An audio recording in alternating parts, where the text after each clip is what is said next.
Seguimos en la noche. El presidente de Nicaragua, Daniel Ortega, celebró el fallo de la Corte Internacional de Justicia de La Haya sobre el diferendo marítimo con Colombia y le hizo un llamado a su homólogo colombiano Juan Manuel Santos a que respete la decisión del tribunal. En el fallo, Nicaragua ganó cerca de 100.000 kilómetros cuadrados de superficie en el mar, una extensión casi igual que a su superficie terrestre, que abarca unos 129.000 kilómetros cuadrados. El presidente de Nicaragua, Daniel Ortega, dio un parte de victoria después del fallo emitido por la Corte Internacional de Justicia que definió los nuevos límites entre Colombia y Nicaragua. Arrancó en febrero del año 1980, cuando desconocimos esos tratados, Bárcena, meses de guerra, y que ha culminado el día de hoy con esta gran victoria de todos los nicaragüenses. El mandatario exhortó al gobierno colombiano a respetar la decisión de la Corte y criticó la posición del jefe de Estado colombiano, Juan Manuel Santos, quien manifestó su desacuerdo con el fallo proferido en La Haya. Con todo respeto al presidente Santos, él no es autoridad suprema en derecho internacional como para venir ahora a juzgar a la Corte. El fallo emitido por la Corte de La Haya le otorga a Nicaragua una extensión de su territorio marítimo. Nicaragua ganó una gran área de territorio marítimo, 200 millas dentro de su plataforma continental, y al mismo tiempo se estableció como frontera el meridiano 80, lejos de lo que Colombia pretendía establecer la frontera al oeste, el meridiano 82. En otras palabras, Nicaragua ganó otra Nicaragua en el mar.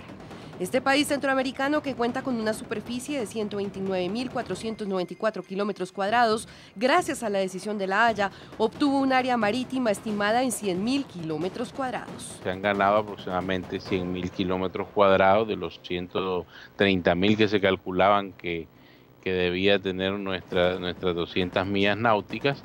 Y pues eso es un avance amplísimo. En entrevista con el equipo periodístico de la noche, Eduardo Enríquez, jefe de redacción de La Prensa, uno de los principales diarios de Nicaragua, el país centroamericano, tendrá acceso ahora a la gran riqueza natural del territorio marítimo ganado. Son aproximadamente 100.000 kilómetros cuadrados en los cuales pues nuestros pescadores podrán faenar y podrán incluso se podrán realizar exploraciones que tanto se ha hablado de gas natural o de petróleo en esas zonas. El fallo de la Corte fue recibido con beneplácito por Nicaragua. Eduardo Enríquez aseguró que el triunfo del país centroamericano se debió a su estrategia realista de enfocarse en territorio marítimo y no terrestre. Nicaragua se concentró más bien en trabajar en obtener sus espacios que sí eran discutibles en el mar, dentro de las 200 millas, y ese cambio de estrategia yo creo que le permitió tener las expectativas más o menos realistas. Aire de triunfo en Nicaragua y de fracaso en Colombia, la decisión de la Corte es inapelable. El presidente Ortega reiteró que a Colombia no le queda otro camino, sino acatar. Entonces, ¿a dónde van a recurrir? No hay.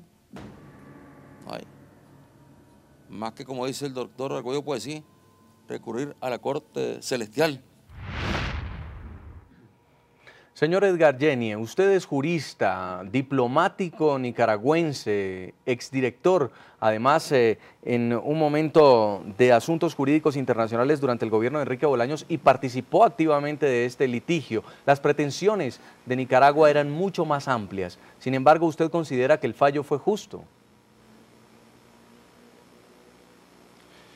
En principio, Nicaragua se propuso reclamar todos sus derechos, incluyendo los espacios marítimos, de acuerdo a la Convención del Derecho del Mar de 1982, que es la Convención de Nueva York, incluyendo también la reivindicación que por años luchó Nicaragua con relación al archipiélago de San Andrés.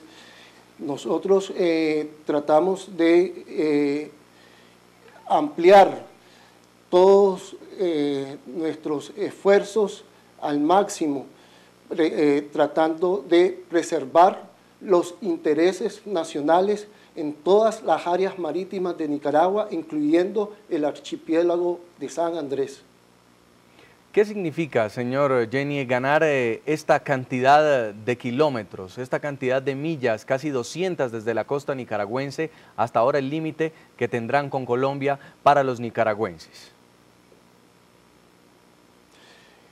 Sinceramente, este es un desafío para Nicaragua y yo podría decir también para Colombia, porque nosotros seguimos en la posición de lograr llegar a un acuerdo con Colombia. Somos países hermanos, debemos de colaborar. Es el momento oportuno para estrechar las relaciones entre los dos pueblos hermanos, y este es un deber, una obligación de cada gobierno. Son momentos difíciles y lo que se exige en estos momentos difíciles es la cordura, tener paciencia y tratar de no agravar la situación. Siento que la situación está muy cargada, debemos de hacer todos los esfuerzos por distensionar esta situación. Este es un fallo que no admite apelación. Por más que el presidente Juan Manuel Santos esté manifestando su desconformidad con respecto a esta sentencia, no hay otra solución que ponernos a trabajar, llegar a acuerdos.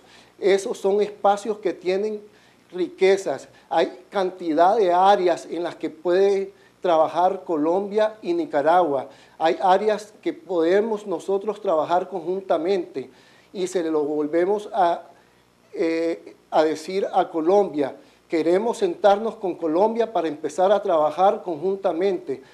Quienes sufren las consecuencias de posiciones radicales de los gobiernos son los pueblos. Directamente ahorita hay una incertidumbre de los pescadores en San Andrés y en todos estos cayos, en todo el archipiélago de San Andrés, que no saben qué hacer. Sí, señor Ayudémosles Jenny. a esta gente, seamos sensatos y nos ponemos a trabajar.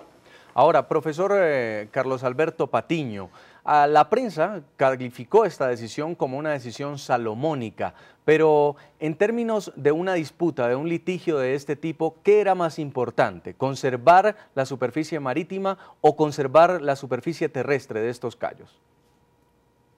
Bueno, lo que pasa es que aquí está en juego, digamos, una perspectiva de cada país y además salomónico depende de quién asume el veredicto final como beneficiado o como, digamos, parte afectada por el veredicto.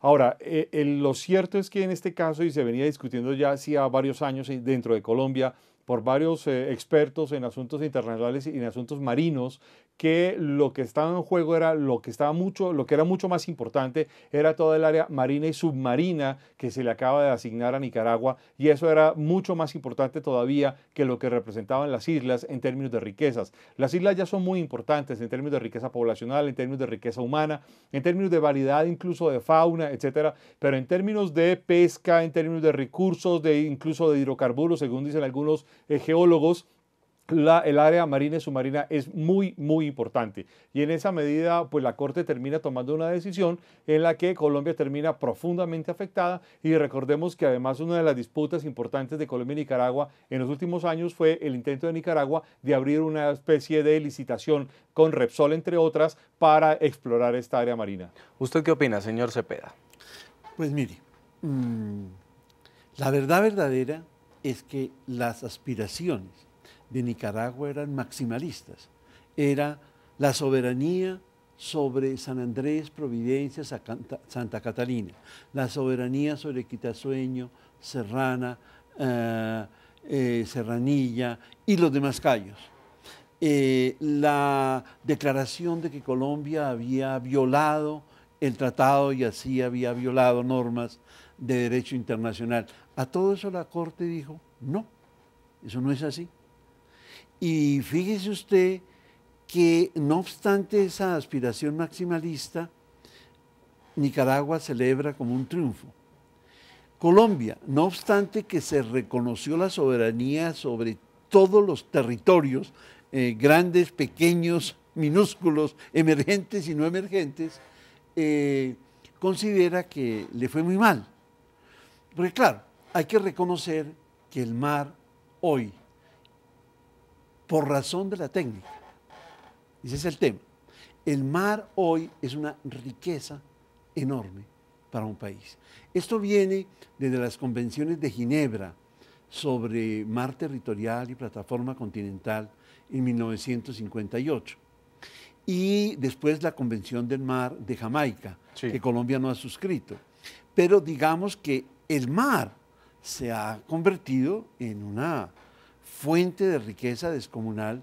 Fíjese usted el conflicto entre China y Japón hace unas semanas, y es en torno a una isla minúscula. Sí. Pero es que no, es que está de por medio la riqueza del mar, lo que significa el mar en términos de transporte, en términos de recursos naturales, etc. Vamos a revisarlo bien desglosado en el siguiente informe. La parte que Nicaragua sumó a su territorio marítimo integra la reserva de la biosfera Sea Flower, cuya riqueza natural es incalculable, no solo por las especies que habitan, sino por la posible presencia de yacimientos de gas y de petróleo submarinos. Allí también está la tercera barrera de coral más grande del mundo.